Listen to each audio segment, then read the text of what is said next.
Hello everyone, financial year 2024-25 में अगर आपने भी अपने म्यूचुअल फंड्स को सेल किया है तो इसकी टैक्सेबिलिटी क्या रहने वाली है आपके लिए, चलिए इसके बारे में बात कर लेते हैं। म्यूचुअल फंड की टैक्सेबिलिटी डिपेंड करता है कि आपका टाइप ऑफ म्यूचुअल फंड क्या है। आपका इक्विटी म्यूचुअल फंड है या फिर डेट म्यूचुअल फंड है। डेट म्यूचुअल फंड आपके होते हैं जिसमें 65% से ज़्यादा जो इन्वेस्टमेंट की जाती है वो डेट फंड में की जाती है। इक्विटी म्यूचुअल फंड की जो टैक्सेबिलिटी है वो आपकी इक्विटी शेयर्स के इक्वल चलती है। इक्विटी म्यूचुअल फंड में क्या लॉन्ग टर्म गेन है, क्या शॉर्ट टर्म गेन है, इसको निकालने के लिए आपको देखना पड़ता है कि आपने उनको 12 मंथ से ज़्यादा के लिए होल्ड किया है या फिर 12 मंथ से कम के लिए होल्ड किया है। अगर आपने अपने इक्विटी म्यूचुअल फंड्स को 12 मंथ से ज़्यादा के लिए होल्ड किया है तो वो कैटेगराइज होंगे लॉन्ग टर्म कैपिटल गेन में। अगर 12 मंथ से कम के लिए होल्ड किया है तो वो कैटेगराइज होंगे शॉर्ट टर्म कैपिटल गेन में। अब बात करते हैं इनकी टैक्सेबिलिटी के बारे में। अगर आपने long term capital gain realise किया है तो लॉन्ग टर्म कैपिटल गेन की जो टैक्सेबिलिटी है वो है आपकी, अगर आपने इनको 23 जुलाई से पहले सेल कर दिया था तो आपको पे करना था 10% टैक्स, और अगर आपने इन म्यूचुअल फंड्स को 23 जुलाई 24 के बाद सेल किया है तो ये रेट बजट 24 में 10% से बढ़ाकर कर दिया गया था 12.5% टैक्स। तो अब आपको, अगर आपने इस डेट के बाद सेल किया है अपने म्यूचुअल फंड्स को तो आपको थोड़ा सा ज़्यादा टैक्स पे करना होगा, दैट इज 12.5% टैक्स। और अगर इस डेट से पहले आप सेल कर चुके थे तो आपको पे करना होगा 10% टैक्स जब भी आप अपनी इनकम टैक्स की रिटर्न को फाइल करेंगे।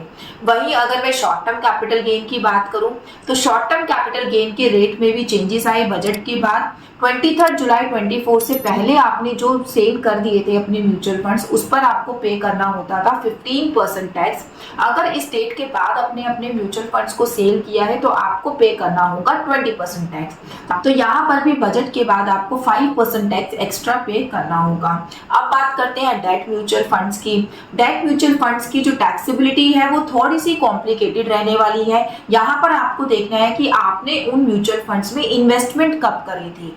अगर आपने उन म्यूचुअल फंड्स में 1 अप्रैल 23 से पहले इन्वेस्टमेंट कर दी थी तो उस केस में अब आप चेक करेंगे कि आपने उनको सेल कब किया है।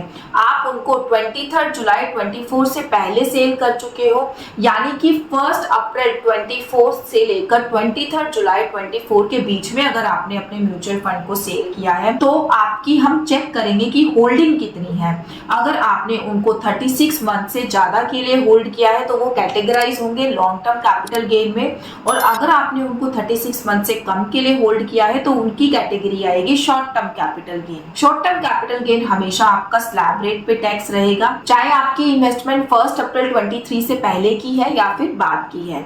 लॉन्ग टर्म कैपिटल गेन की अगर मैं बात करूं तो अगर आपने इन म्यूचुअल फंड्स को 23 जुलाई 24 से पहले ही सेल कर दिया था तो उस केस में आपका जो टैक्स रेट रहने वाला है वो है 20% विद इंडेक्सेशन।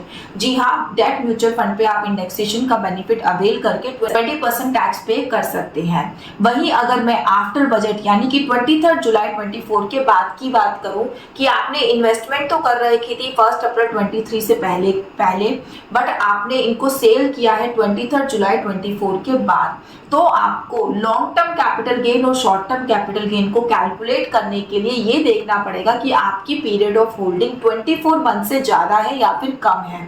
बजट 24 में पीरियड ऑफ होल्डिंग पर भी चेंज लाया गया।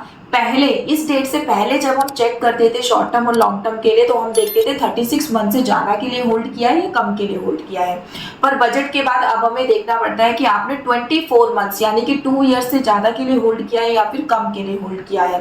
अगर आपने 24 मंथ से कम के लिए होल्ड किया है तो आपका आएगा शॉर्ट टर्म कैपिटल गेन जो टैक्स होगा स्लैब रेट पे। वहीं अगर आपने long term capital gain earn किया है 24 मंथ से ज़्यादा के लिए होल्ड किया है तो वहां पर आपको टैक्स पे करना होगा 12.5% विदाउट इंडेक्सेशन। अगर आप 12.5% टैक्स पे कर रहे हैं तो वहां पर आपको इंडेक्सेशन का बेनिफिट नहीं दिया जाएगा। तो ये चेंज आया बजट के बाद। वहीं अगर मैं उन इन्वेस्टमेंट्स की बात करूं जो आपने 1 अप्रैल 23 के बाद की कर रखी थी तो उस केस में आपको कैटेगरी करने की कोई ज़रूरत नहीं है कि लॉन्ग टर्म है या फिर शॉर्ट टर्म है। दोनों ही कैटेगरीज में आपको स्लैब रेट के अकॉर्डिंग अपना टैक्स पे करना है। तो ये थी म्यूचुअल फंड की टैक्सेबिलिटी की फाइनेंशियल ईयर 2024-25 की जब आप रिटर्न्स फाइलिंग करेंगे तो उस टाइम पे आपको कितना टैक्स इसके ऊपर पे करना पड़ सकता है। इसी तरीके की इंटरेस्टिंग वीडियोस के लिए टैक्स बूथ को लाइक एंड सब्सक्राइब करना ना भूलिएगा। Thank you so much.